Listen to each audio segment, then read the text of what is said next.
Llevó a los pequeños poblados de su provincia y a las escuelitas rurales el mensaje de la inteligencia y del espíritu.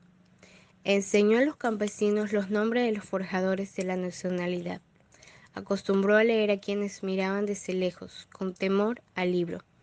Promovió embajadas de músicos, pintores, poetas y educadores, haciéndolos llegar a sitios a donde solo arribaban jinetes a caballo o mula. Por ello el pueblo lo amó sin reservas. Rafael Díaz y Casa, Botella al mar, El Universo, 1887. Dirigido a Horacio Hidrobo Velázquez. Hola amigos, bienvenidos una vez más a nuestro programa, donde le hablaremos sobre grandes exponentes de la literatura manabita. Memorias literarias, conociendo autores.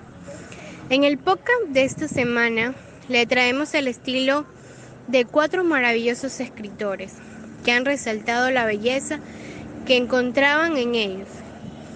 Y es que no hay mejor manera de expresarse que en escritos, plasmar en un papel toda la imaginación, sentimientos y pensamientos. Nuestra compañera Nayeli nos hablará sobre uno de ellos. A continuación, la escuchamos.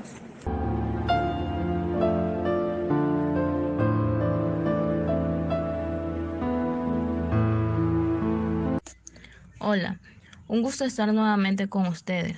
Comenzaremos hablando de un gran autor, Vicente Amador Flor, gran escritor de la poesía romántica que se acentuaba más por el público juvenil en un tiempo de su carrera, siendo Romanza de ausencia y motivos de ayer, publicado y auspiciado por la Casa de la Cultura Ecuatoriana, luego llevada al pentagrama musical para algunos pasillos, como Laura, Oración del olvido, Amor que vuelve tarde, Atardecer y otros.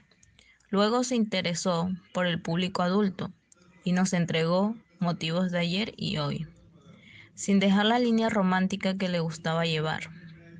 Llevó una vida literaria como él mismo lo decía, y esto lo convirtió en un dedicado poeta. Comenzó a escribir desde los 14 años, creando el primer poema para su madre, la virtuosa dama y madre de sus hijos, Clorinda Zacoto P. Es a quien consideró su más grande amor y última musa de sus brillantes inspiración. En sus escritos variaba entre el lenguaje formal e informal, y algunas veces usaba palabras más rebuscadas, pues sentía que les daba realce en sus más lindas obras. Sin duda Vicente nos ha dejado grandiosos trabajos e historias de largo. Muchas gracias.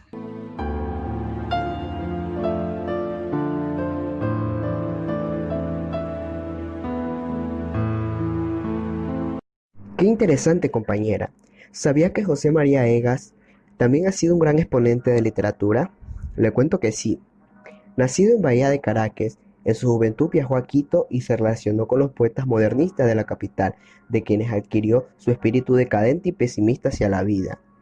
La característica preponderante de María Egas se da por sus alusiones constantes al cristianismo y los motivos católicos, por sobre otros.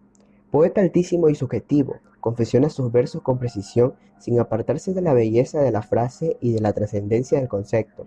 Su mundo es de ensoñación, el de aquellos poetas del romanticismo, del sentimiento atraviado de los más sutiles galas y de los vastos horizontes espirituales.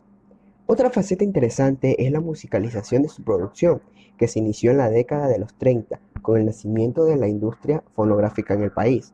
Su excelsa producción poética está reunida en varias publicaciones como Unión 1923, El Milagro 1951, Poemas de ayer y hoy y Canto a Guayaquil 1960 y Poesía completa 1972.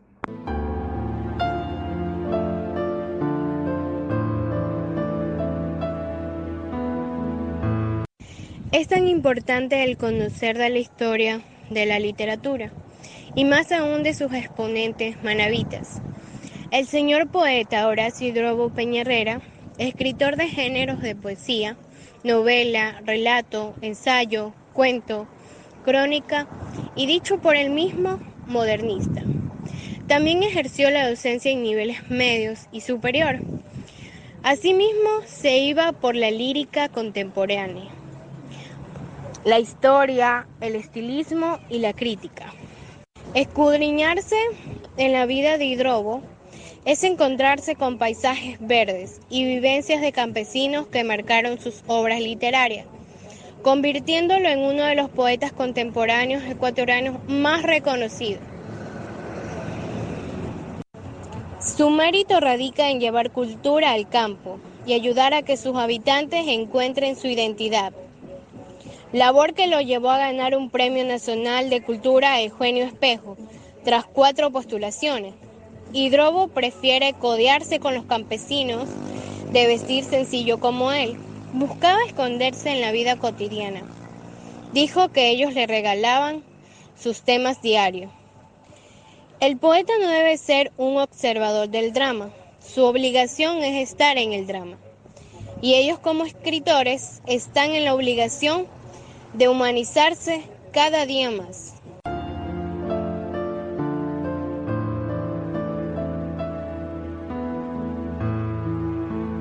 Es impresionante saber cada vez más sobre estos literatos de sangre manaba, que nos dejan tantas buenas historias hechas con tanta entrega, amor y dedicación. Les cuento que Otón Castillo Vélez también fue un gran escritor de ciencias humanas, periodismo, sociología, literatura, dramaturgia, narrativa, novelista y hombre de cultura, quien puso en alto el nombre de la patria por su aporte al robustecimiento de la literatura regional y continental, y por su labor intelectual de acercamiento entre su patria natal y los Estados Unidos. También hizo de maestro rural, funcionario del Ministerio de Educación, diplomático, autor de teatro, crítico cinematográfico, etc. Fue autor de las aplaudidas novelas Sed en el puerto y La trompeta del gringo lloraba y La cruel naturaleza. Asimismo, de otros ensayos importantes como Los primeros, El lugar natal y Nuestro suelo. Consta en muchas antologías de literatura ecuatoriana y extranjera. Su estilo de escritura era más formal debido a sus otros trabajos y cargos que tenía.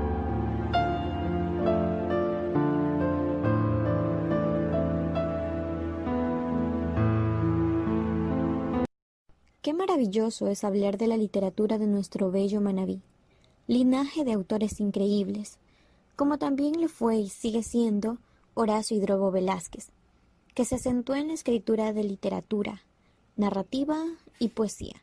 En 1961, el Gobierno Nacional le otorgó la condecoración al mérito educativo, por su dedicado y fecundo trabajo en beneficio de la colectividad de su provincia, ya que siempre se preocupó por las personas del campo y ellos eran su inspiración para ciertas obras. Su estilo era más contemporáneo y la inspiración le llegaba muchas veces de los actos por los que estaba pasando el país en ese entonces, y especialmente en Manabí. Para sus escritos usaba un lenguaje más coloquial. Dejó una rica herencia literaria, recopilada en varias publicaciones. Escribió poesías, novelas, cuentos y ensayos, entre los que destacan Libro prematuro, Cauce, Jinetes de la noche, Dimensión del dolor y Pecado de agua clara, poemarios, y su conocida novela Un hombre y un río. Era un manabita impregnado de los ideales de libertad, igualdad y fraternidad, que buscaba el bien para las masas oprimidas y luchaba por el fortalecimiento de la democracia mediante la alfabetización, educación y la cultura.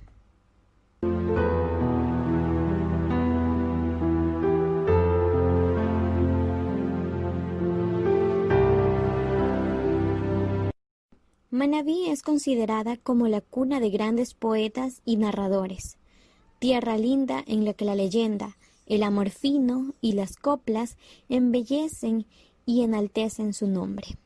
Al poeta manabita se lo caracteriza porque está lleno de un romanticismo fatalista, marcado por la desdicha de amar sin ser amado. Esas experiencias las aplican en sus escritos con gran fuerza y una maravillosa intención que atrapa al lector. Sus escritos son sentimientos, encantos y finas letras.